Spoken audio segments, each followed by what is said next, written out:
Okay, I promise not to sing in this solved problem. Whew, bet you breathed a sigh of relief there. I've got a toy truck before traveling at 2 meters per second. Its mass is 0.6 kilograms. And I have the truck over here, and somebody, a kid or playing with the truck, drops a mass of 0.2 kilograms into our 0.6 kilogram truck, and the question is, what is its velocity now?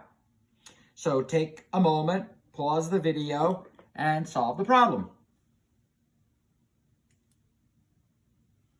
So what is the velocity of the toy truck after the 0.2 kilogram bean bag or whatever is dropped into the truck? Well, what is always conserved, no matter what else is going on?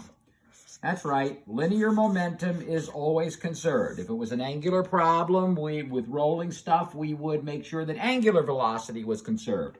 But mv is conserved. So what is the before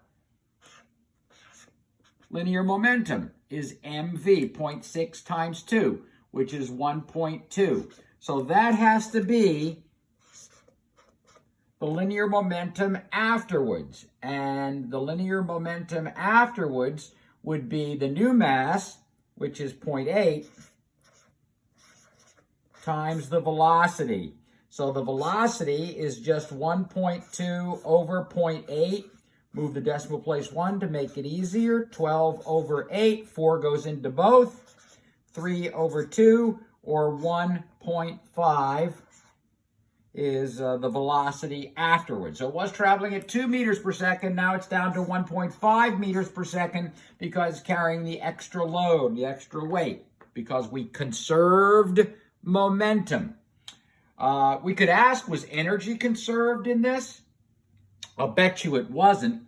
So what's the kinetic energy of the truck over here? It's 1/2 mv squared. 1/2 of 0.6 is 0.3. V squared is 4, so we have 4 times 0.3, or 1.2, is mv squared. And did I do that right? 1/2,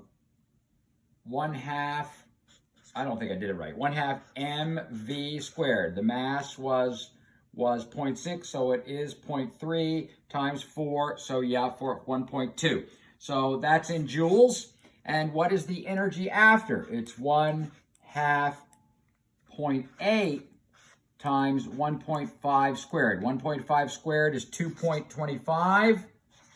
And we want half of 0.8, which is 0.4. So that's 20, 4, 8, 9, 10, 4, 8, 9, 1, 2, 3, 4, 0.9. 0.9 meters per second is the velocity afterwards. So that's the velocity. I'm sorry, I meant the energy afterwards. So the energy after is 0.9 joules. The energy before is 1.2 joules. So we lost kinetic energy. So we did not have a fully elastic collision. We had an inelastic collision. They didn't stick together, but we dropped a mass into it. Energy's out the window in this conservation rule because the collision was not fully elastic. It was an inelastic collision. So hopefully you knew how to conserve linear momentum and were able to find the velocity afterwards by solving for the unknown v, because linear momentum is mv. Good job.